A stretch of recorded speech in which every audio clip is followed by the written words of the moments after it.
Eu acho que tem muita coisa boa, muito resultado espetaculares na economia, mas não está chegando. O que eu noto, por exemplo, sei lá, jogar um exemplo lá para a nossa terra. A calçada onde a minha mãe conversa toda noite com as comadres dela não recebe nenhum tipo de informação dessa lista toda aí que você falou. Isso não virou debate na feira, não virou debate popular, nenhum desses assuntos do Lula. Como fazer isso chegar e virar pauta da feira? O cara do Uber só cita notícia negativa. Então, não está chegando nada de comunicação relacionada aos bons feitos do governo. Como é que resolve isso? Como é que resolve? E eu aproveitaria, Gabi, para perguntar, voltar para os nomes que nós citamos aqui. Trocar Paulo Pimenta, né? É uma suposição. Por Rui Falcão ou por Edinho, atual prefeito de Araraquara, que já foi da SECOM. Seria um caminho? Não basta trocar nomes, eu acho, né? O que você está falando é que tem uma coisa mais estrutural. Mas vamos lá, os nomes e a pergunta do Chico. Pois por exemplo, muita gente hoje tem um segmento, principalmente o segmento que não é de esquerda, que se informa hoje fundamentalmente através do WhatsApp. É isso. Como conseguir entrar no WhatsApp das pessoas, né? Porque o WhatsApp é da esfera privada, não está na esfera pública. Nós tivemos durante um tempo agora, nessa retomada, por causa de todas as ameaças que houve, inclusive da forma como se tratava a grande mídia, houve uma certa boa vontade da grande mídia durante um período. Acabou. A grande mídia, como vocês mesmos estavam falando antes de eu entrar aqui, a grande mídia hoje voltou ao bombardeio, né, sobre o governo de forma irresponsável, absolutamente irresponsável. Então você precisa um investimento pesado em novas mídias, né? Exato. E novas mídias que sejam rápidas e que, portanto, sejam assistidas no WhatsApp e tudo isso. Então, eu acho que mudar o ministro vai mudar? Não acho que vai mudar. O que eu acho que vai mudar é a estrutura profissional que vai estar servindo a Secretaria de Comunicação Social do governo. Aí sim, né? Então, eu acho que essas mudanças aí criam um fato novo e aí ganha-se um tempo, mas eu acho que não é por aí, né?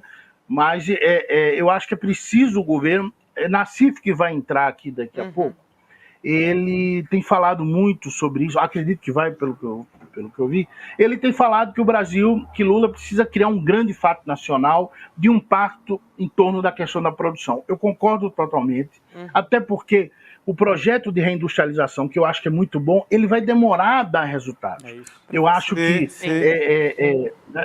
ele demora a dar resultado. Então você tem muita gente aí na expectativa de ter bons empregos, porque se qualificou e não tem. Então há uma frustração. As pessoas também, até porque esperavam, não, Lula vai melhorar minha vida muito rápido. E entre os mais pobres isso se deu. E os mais pobres continuam, né? Agora, para essa nova classe média e alguns setores da sociedade, não.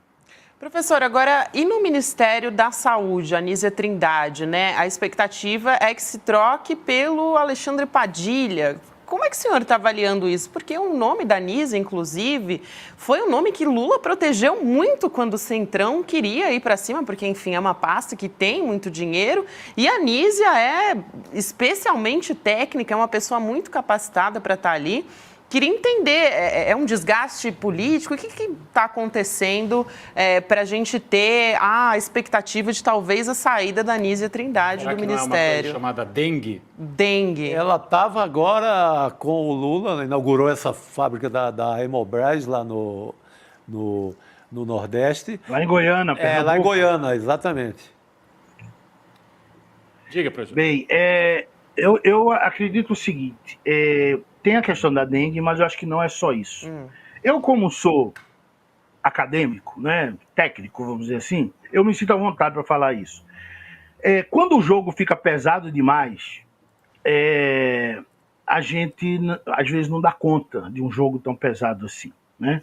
E no Brasil o jogo é muito pesado. Você tem um Centrão, que é um fenômeno brasileiro, né, que tem um lado bom e um lado ruim, né? Talvez mais ruim do que bom, mas você também tem um lado bom. Por exemplo, nos Estados Unidos, por exemplo, talvez se existisse um Centrão, eles não tivessem certos problemas que eles têm.